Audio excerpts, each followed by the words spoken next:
근데 그 사람들 열정을 보고 그 김범수가 수업 진행할까요? 수업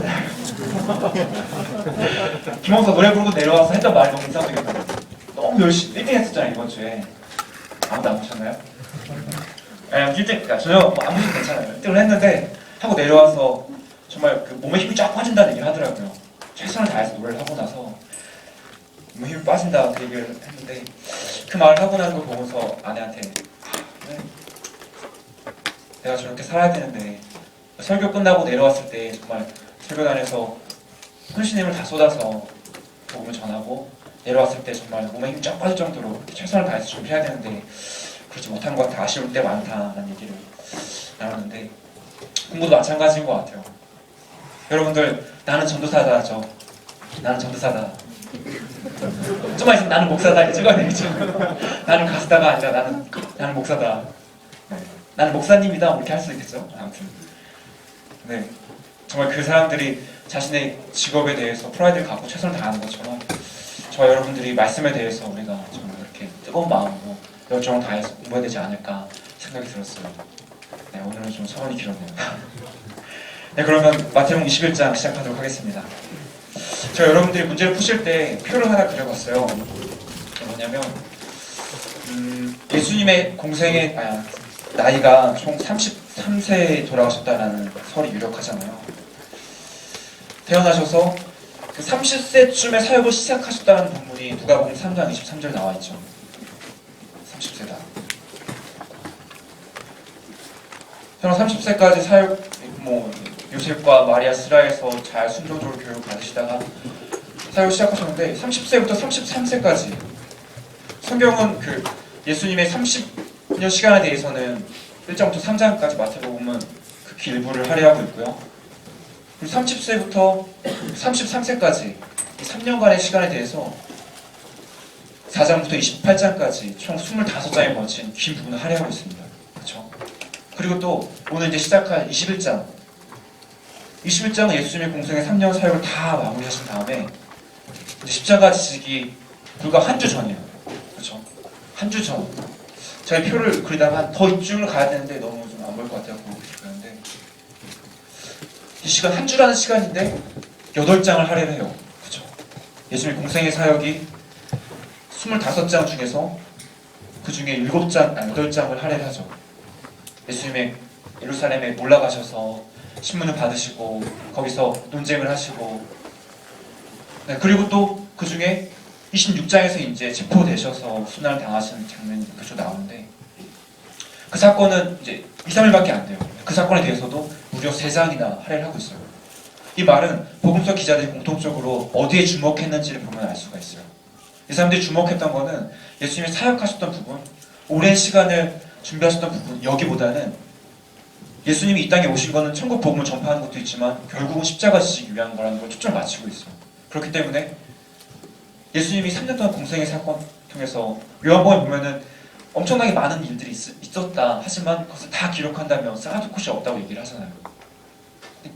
모든 것을 하려고 기록하지 않고 그 중에 중요한 부분들 예수님이 이 땅에 진짜 오신 목적에 대해서 더 기술을 하고 있는 거죠. 그 시작은 21장에서 오늘 들어갑니다. 네, 21장 볼게요. 1절 예루살렘 입성. 소제목 달아주시고요. 예루살렘 입성. 뒤로 예루살렘으로 가시죠. 구구단 어떻게 되죠? 21, 11, 19, 12절. 이건 암송구절 아니 구구단 정말 꼭 외워야 됩니다. 21, 11, 19, 12. 21, 11, 19, 12. 12절 성전 청결.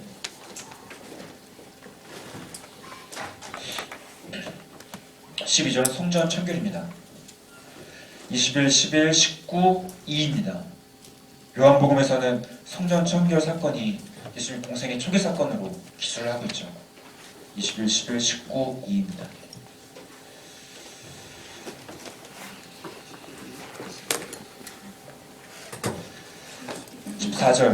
성전에서 병자 치유.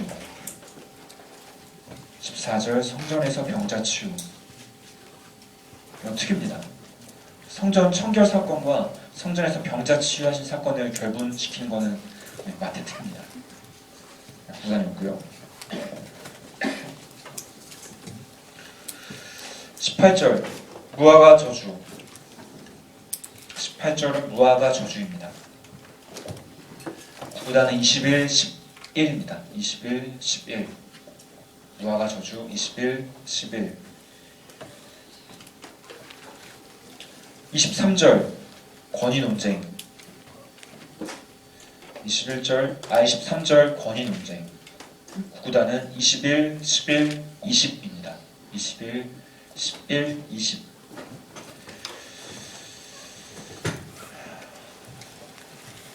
28절 두 아들 비유 28절 두 아들 비유도 특입니다.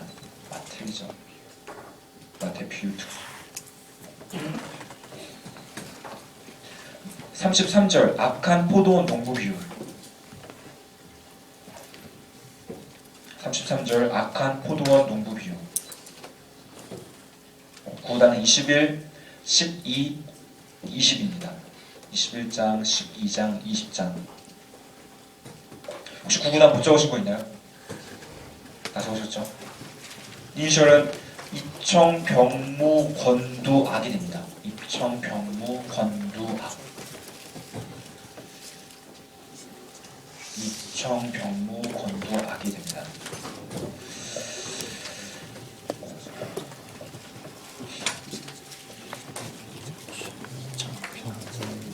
1절부터 보겠습니다.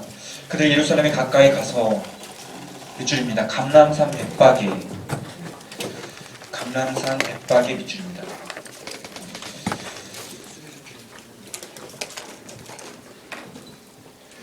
감람산 벳박에 이르렀을 때 예수께서 두 제자를 보내시며 밑줄입니다. 두 제자를 보내시며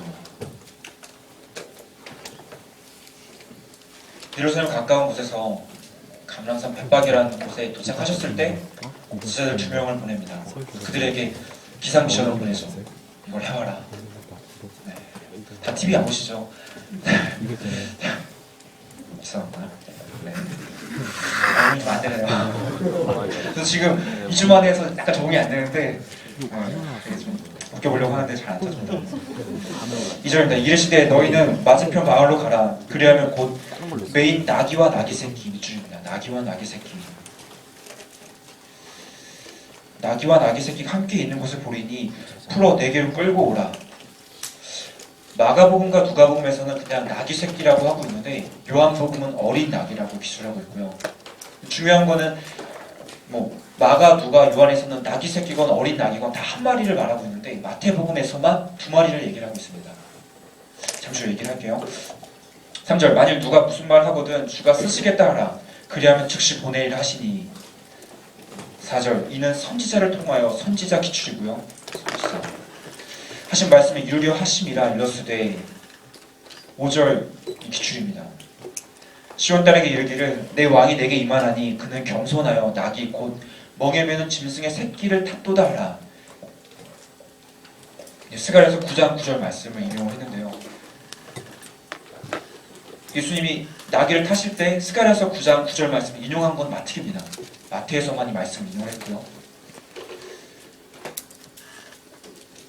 제자들이 가서 예수께서 명하신 대로 하여 7절 나귀와 나귀 새끼를 기출입니다. 나귀와 나귀 새끼를 끌고 자기들의 겉옷을 그 위에 얹음에 예수께서 그 위에 타시니 여기서 이제 한 가지 의문이 생기죠. 왜 두 마리를 예수님이 끌고 오라고 하셨을까? 왜 마태에서만 두 마리고 다른 데서 한 마리일까?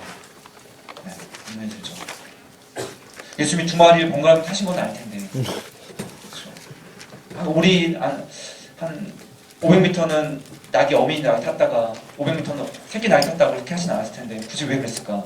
이걸 책을 찾아보니까 그 스가랴서 9장 9절에 낙이 곧 멍에 매는 짐승의 새끼라고 표현이 되어 있는 이 표현이 그 동의대구법이라서 그 동일한 의미를 지닌 거를 다른 표현으로 한 건데 이거를 마태가 잘못 해석해서 나귀와 나귀 새끼로 해석을 하지 않았을까라는 설이 있고요.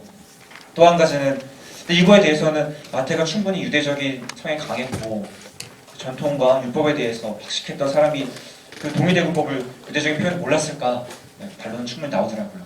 그래서 아마 이거는 그 나귀 새끼가 묶여 있는데 아무도 타보지 않은, 마가복음과 누가복음에 의하면 아무도 타보지 않은 나귀 새끼다라고 말하고 있는데, 그 나귀 새끼가 혼자 묶여져 있지는 않았을 것이다. 아마 어미와 함께 있었을 것이고 그것을 보고 같이 풀어오라고 했을 것이다. 그리고 나귀 새끼가 혼자 예수님을 태우고 많은 사람들이 호산나 호산나 외치는 그 길을 걸어간다면 힘들었을 테니까 어미가 앞이나 옆이나 뒤에서 함께 가게 했지 않았을까? 라고 추측을 하더라고요. 그래서 그 사건에 대해서 마가와 누가 요한에서는 그냥 예수님이 타신 나귀 새끼, 어린 나귀에만 주목을 했다면, 마태는 옆에 있는 어미 나귀에도 주목을 하지 않았을까라고 해석을 하긴 하는데, 물론 다 약간의 그 반론의 근거가 있죠. 중요한 거는 그냥 나귀와 나귀 새끼가 마태에 나오는구나 라고 보시면 돼요. 네. 두 개가 여기 나온다. 이거에 대해서 만학자들이 왜 여기만 두 개가 있을까라고 논쟁을 하거든요. 조금 전에 제가 말씀드렸던 몇 가지 설들에 대해서. 그런 게 이제 신학적으로 문제가 되니까 시험에도 나오고, 이게 두 개가 나오는 데가 어느 복음서인지를 구분하라는 게 나오죠. 지금까지 제가 했던 얘기를 다 잊으셔도 그 복음서 4개 중에 가장 장이 많은 데가 어디죠? 그래서 마태 2마리다. 이렇게 외우셔도 돼요. 왜 이랬을까 어렵게 생각 안 하셨고 그냥 마태는 장이 많구나, 그래서 2마리이지 않을까? 네, 단순하게 생각하시면 됩니다. 아무튼 8절, 무리의 대다수는 그들의 겉옷을 길에 펴고 다른 이들은 나뭇가지를 베어 길에 펴고, 옷을 벗어서 비포장 도로를 레드카펫을 까는 거죠. 그리고 옆에 레드카펫만 깔고 나니까 조금 약간 썰렁해서 옆에 장식을 합니다. 꽃꽂이를 하고요. 네, 나뭇가지로 장식을 하고 있는 상황인 거죠. 9절, 앞에서 가고 뒤에서 따르는 무리가 소리 높여 이르되, 밑줄입니다. 호산나 다윗의 자손이여 찬송하리로다. 주의 이름으로 오시는 이여 가장 높은 곳에서 호산나 하더라. 예수님이 예루살렘 입성하실 때 많은 백성들이 호산나라고 예수님 환호했죠. 호산나는 뜻 아시죠? 나를 구원하소서, 우리를 구원하소서, 그런 말이 나와요. 근데 호산나라는 말이 안 나오는 복음서 하나 있어요. 그래서 적어주세요. 누가복음만 안 나오네요. 그래서 호산나 해놓고 마막요라고 적어주세요. 마막요. 호산나 3글자죠. 그쵸? 누가복음 3번째 책이죠.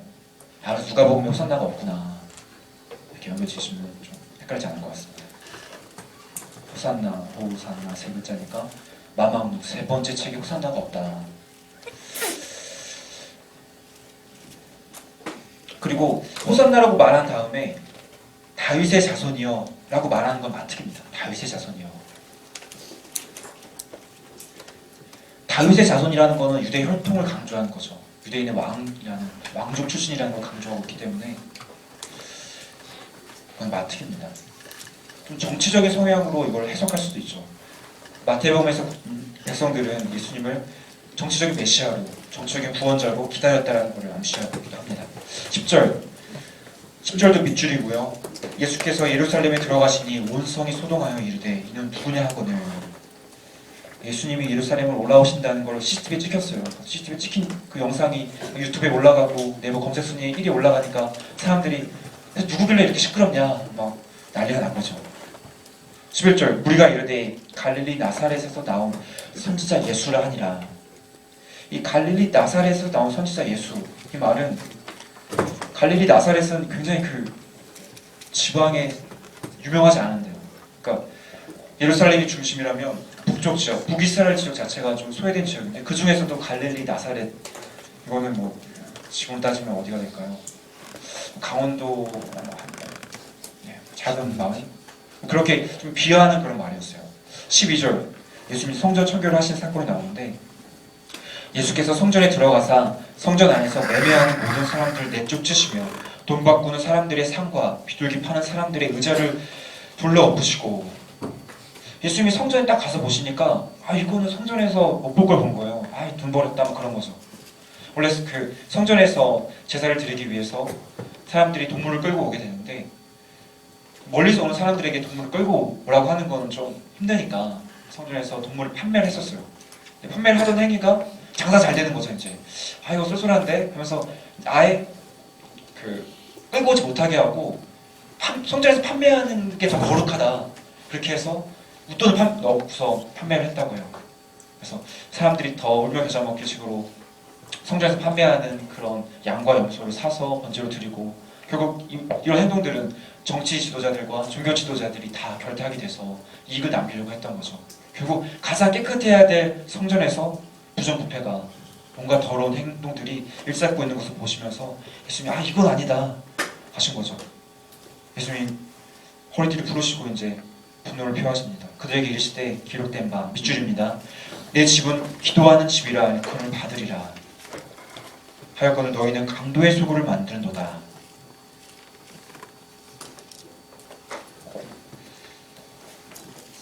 마가복음에서는 내 집은 만민이 기도하는 집이다. 만민이란 말이 추가가 되어 있고요.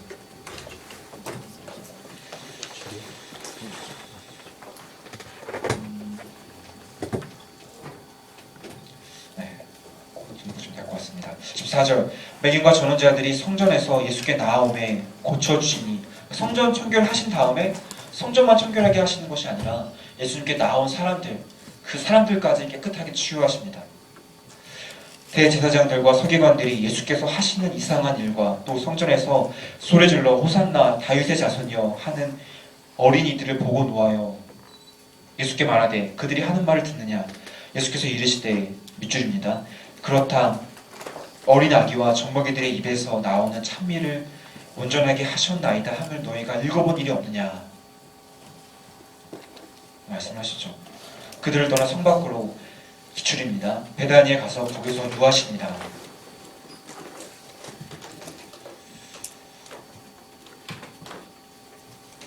마막에서는 베다니에 가셨다 표현하고 있는데, 누가복음에서는 감람원이라는 산에서 쉬셨다 말하고 있습니다. 마막에서는 베다니에 나가셨다. 성전 청결 사건 이후에 예루살렘에 머무르시지 않고 예루살렘 밖에 있는 베다니에 나가서 거기서 유하셨다, 머무르셨다 표현하고 있는데, 누가복음에서는 감람원이라 하는 산, 감람산이라고 말하죠. 거기서 머무르셨다 표현하고 있습니다. 18절 밑줄입니다. 노아가 저주라는 사건이 나오는데요. 이른 아침에 성으로 들어오실 때 시장하신지라. 예수님이 이제 전날에 너무 힘을 많이 쓰셨던 것 같아요. 다 뒤집어 엎고 먼 길 여행하시고, 그러고 나서 이제 주무셨다가 아침에 일어나서 시장하셨던 것 같아요. 19절 길가에 한 무화과나무를 보시고 그리로 가사 잎사귀밖에 아무것도 찾지 못하시고 나무에게 이르시되 이제부터 영원토록 내가 열매를 맺지 못하리라 하시니 밑줄입니다. 무화과나무가 곧 마른지라. 무화과나무가 곧 마른지라 밑줄이고요. 곧에 동그라미 해주세요. 곧. 예수님이 저주하시고 나서 바로 말랐죠. 근데 이걸 보고서 지자들이 예수님의 행동이 오늘따라 좀 이상해요. 어제도 성전을 뒤집어 엎질 않나? 무화과 멀쩡한 무화과나무를 저주하시질 않나? 20절 제자들 밑줄이고요. 제자들.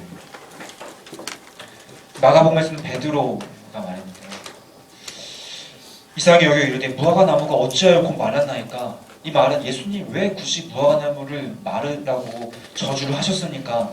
그거에 대한 물음인 거죠. 예수께서 대답하여 이르시되 내가 진실로 너에게 이르노니 만일 너희가 믿음이 있고 오심하지 아니하면 이 무화과나무에게 된 이런 일뿐만 아니라 밑줄입니다. 이 산더러 들려 바다에 던져지라 하여도 될 것이요. 이거랑 비슷한 말씀이 몇 장 있었죠? 겨자씨 많은 믿음이 있으면은 이 산더러 들려 17장 있었죠. 22절 기출입니다. 너희가 기도할 때 무엇이든지 믿고 구하는 것은 다 받으리라. 여기서 무화과나무를 저주하신 사건에서 사실 예수님이 배고프신데 거기에 열매가 없기 때문에 저주하셨다. 예수님이 그렇게 이기적이신 분으로 묘사를 하고 있는 것을 오해하면 안 되고요.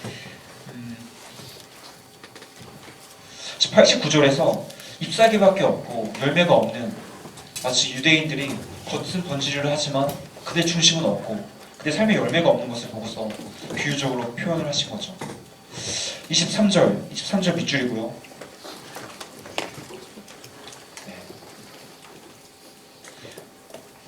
예수께서 성전에 들어가사 가르치실새 대제사장들과 백성의 장로들이 나와 이르되 내가 무슨 권위로 이런 일을 하느냐, 또 누가 이 권위를 주었느냐. 권위에 대해서 이제 사람들이 딴지를 걸어요. 아, 니 무슨 권위로 이런 일을 하느냐, 딴지를 걸죠. 대제사장의 대 동그라미 해주시고요, 장로들의 장 동그라미 해주시기 바랍니다. 24절, 예수께서 대답하실 때 나도 한 말을 너에게 물으리니 너희가 대답하면 나도 무슨 권위로 이런 일을 하는지 이르리라. 요한의 세례가 어디로부터 왔느냐, 하늘로부터냐 사람으로부터냐. 그들이 서로 의논하여 이르되 만일 하늘로부터라 하면 어찌하여 그를 믿지 아니하였느냐 할 것이요, 만일 사람으로부터라 하면 모든 사람이 요한을 손자로 여기니 백성이 무섭다 하여. 이 사람들 정말 철저하게 사람들 시선을 주목하고 있죠. 그래서 결국 예수님께 이렇게 대답을 합니다. 우리가 알지 못하노라. 알지 못해서 알지 못한다고 말하는 게 아니라 사람들이 무서워서 이렇게 피해가고 있는 거죠. 예수님도 똑같이 말해요. 비슷하게 말하는 거죠. 나도 무슨 권위로 이런 일을 하는지 너에게 이르지 아니하리라. 이 사람들이 할 말이 없어지는 거죠. 그러자 너희 생각에는 어떠하냐? 그러나 너희 생각에는 어떠하냐? 어떤 사람에게 두 아들이 있는데 맏 아들에게 가서 이르되 얘 오늘 포도원에 가서 일하라 하니. 여기는 그냥 쭉 읽을게요. 밑줄 안 보셔도 되고요. 대답하여 이르되 아버지 가겠나이다 하더니 가지 아니하고 둘째 아들에게 가서 또 그와 같이 말하니. 대답하여 이르되 실소이다 하였다가 그 후에 뉘우치고 갔으니 그들 중에 누가 아버지의 뜻대로 하였느냐 이르되 둘째 아들입니다. 예수께서 그들에게 이르시되 내가 진실로 너에게 이르노니 밑줄입니다. 세리들과 창녀들이 너희보다 먼저 하나님의 나라에 들어가리라.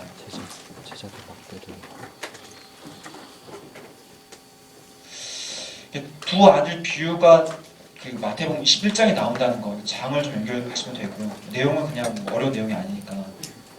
예수님이 말로는 아멘이라고 하지만 뒤돌아서서 행동은 다르게 하는 사람들에 대해서 경고하시기 위해 너희가 말로는 예수님에 대해서 또 딴지를 걸면서 무슨 권위로 이런 말을 하느냐 이렇게 말한 사람들에게 너의 모습을 좀 돌아보아라 말씀을 하시는 거죠.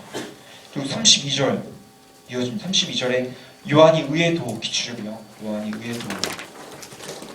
너에게 왔거늘 너희는 그를 믿지 아니하였으되 세리와 창녀 기출입니다. 세리와 창녀. 세리와 창녀를 믿었으며 너희는 이것을 보고도 끝내 뉘우쳐 믿지 아니하였도다. 이 문제가 그 작년 신대용 문제 나왔었죠. 혹시 기억나시나요? 문제? 그 시험 문제 이렇게 나왔었어요. 요한이 전한 의의 도를 믿은 사람은 고르시오. 사람을 고르는 문제였는데 답은 뭐 1번 바리새인, 2번 서기관 그렇게 쭉 나오다가 3번인가 4번인가 해서 세리와 창녀가 나왔었어요. 근데 이거를 이 내용이 몇 장에 나와 있는지도 좀 봐야 되는데 우리가 세례 요한 하면은 왠지 그 3장 세례 요한 세례 베풀 때 회개세를 할 때 그때 아니면은 세례 요한 체포될 때 14장에서 그거 때일 것 같은데 좀 생뚱맞게 21장에서 말하고 있죠. 그래서 세례 요한에 주로 나오는 뭐 3장이나 14장이 아닌 21장에 이 내용이 나온다는 것 때문에 좀 쉽지 않았던 문제였던 것 같아요. 저도 문제를 보면서 이게 여기 있구나 봤었는데 이 사건 이 말이 21장에 있다는 것과 그 세례 요한이 전한 의의 도를 믿은 사람들이 세리와 창녀들이다 두 가지를 보시면 되겠습니다. 33절 악한 포도원 농부 비유인데요. 좀 읽겠습니다. 다른 한 비유를 들으라. 한 집 주인이 포도원을 만들어 산 울타리로 두르고 거기에 즙자는 틀을 만들고 망대를 짓고 농부들에게 새로 주고 타국에 갔더니 포도원을 잘 만들어 놓은 다음에 농부들에게 새를 준 거죠. 34절 열매 거둘 때가 가까움에 그 열매를 받으려고 자기 종들 밑줄입니다. 자기 종들을 농부에게 보내니 종들을 한 번 보냈죠. 35절 농부들이 종들을 하나는 심히 때리고 하나는 죽이고 하나는 돌로 쳤거늘. 36절 다시 다른 종들 밑줄입니다. 다시 다른 종들 두 번째 종을 보내죠. 처음보다 많이 보내니 그들에게도 그렇게 하였는지라. 후에 자기 아들을 보내며 이르되 그들이 내 아들 밑줄이고요. 내 아들은 존대하리라 하였더니 농부들이 그 아들 보고 서로 말하되 이는 상속자니 자 죽이자 그의 유산을 차지하자 하고. 그 종들을 보냈다 또 종들을 보냈다 이 표현은 하나님이 선지자들을 보내서 하나님 나라를 전했다 그 표현이죠. 그래도 말을 안 들으니까 아들인 예수 그리스도를 보냈다. 근데 예수 그리스도를 보내니까 사람들이 어떻게 반응을 보이죠? 죽이려고 또 하였다 말씀하시면서 예수님이 죽게 될 거를 암시를 하고 있습니다. 39절 이해자가 포도원 밖에 내쫓아 죽였느니라 밑줄이고요. 포도원 밖에 내쫓아 죽였느니라. 근데 지금 종을 2번 보내고 아들 1번 보냈잖아요. 근데 마가복음과 누가복음에서는 종을 3번 보내고 아들 1번 보냅니다. 그래서 마태복음에서는 종 2, 아들 1번에서 3번 파송을 하는데 마가복음과 누가복음에서는 종 3번, 아들 1번, 4번 파송을 하죠.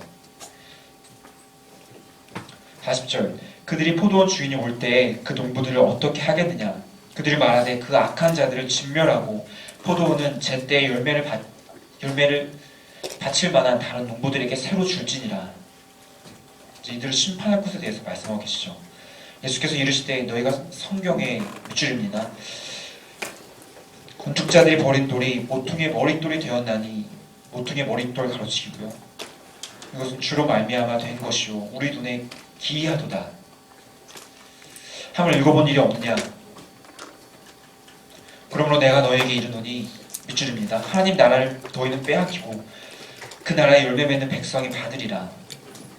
44절도 밑줄이고요. 이 돌 위에 떨어지는 자는 깨지겠고 이 돌이 사람 위에 떨어지면 그를 가루로 만들어 흩트리라 하시니. 45절 46절은 그냥 읽겠습니다.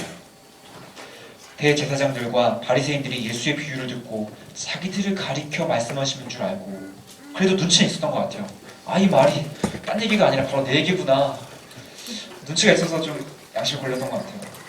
46절 눈치가 있으면 해결해야 되는데 마음이 약하니까 이렇게 말하죠. 잡고자 하나. 아니 자기가 잘못한 걸 지적하는데 그걸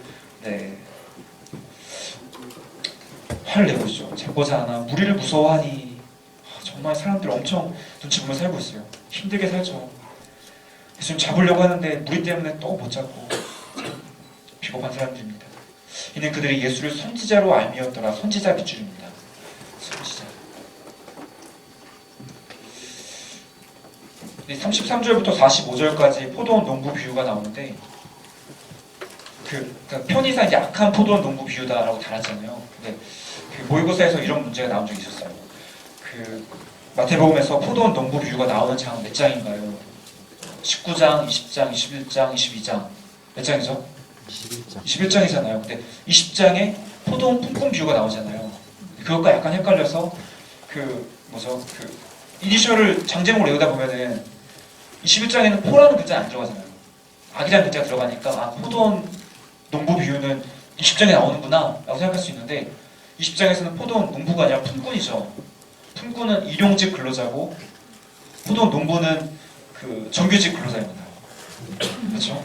어느 정도 책임과 권한이 있고 그래서 포도원을 맡기고 이 주인이 떠날 만큼 권한이 있는 정규직 근로자라면 20장에 나오는 포도원 품꾼들은 일용직, 비정규직 근로자들을 말하고 있습니다. 그래서 그 차이가 약간 좀 품꾼과 농부의 차이 그리고 악한이란 말은 공부를 위해서 지어낸 말이기 때문에 잘 구분해 주시고요. 혹시 그런 문제 나온다면 장제목만 외우셔서 틀리는 일이 없도록 하시기 바랍니다. 22장 1절 혼인잔치 비유 1절은 혼인잔치 비유입니다. 1절 혼인잔치 비유 구구단은 22-0-14입니다. 22-0-14 22-0-14 15절 납세 논쟁 15절 납세 논쟁 22, 12, 20 22장, 12장, 20장입니다. 납세 논쟁 23절 부활 논쟁 23절은 부활 논쟁 구구단 동일합니다. 22, 12, 20 34절 계명 논쟁 22, 12, 10 누가복음이 10장입니다. 22, 12, 10 41절 다윗 자손 논쟁 22, 12, 20 논쟁이 여기 지금 납부계다죠. 납부계다. 근데 세 가지는 22, 12, 20인데 한 가지만 22, 12, 10이에요. 어떻게 구분하면 좋을까요? 계명 논쟁하면은 계명하면 우리가 딱 어떤 숫자 떠오르죠? 10이죠. 그래서 계명 논쟁만 22, 12, 10이라고 되어 있어요. 나머지는 다 22, 12, 20인데 계명 논쟁만 계명하면 10이 떠오르니까 10계명. 그래서 이게 누가복음만 22, 12, 10이구나 이러시면 됩니다. 이니셜은 혼납부계다가 되겠죠. 혼납부계다. 납부계다가 되고요. 네, 우리 10분간 쉬었다가 40분에 시작하도록 하겠습니다.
시간이에요. 42장부터는 우리 또 쉬는 시간에 잠깐 해도 되겠죠? 네, 우리 잠깐 쉬는 시간 갖고 바로 또 우리 42장으로 보도록 하겠습니다.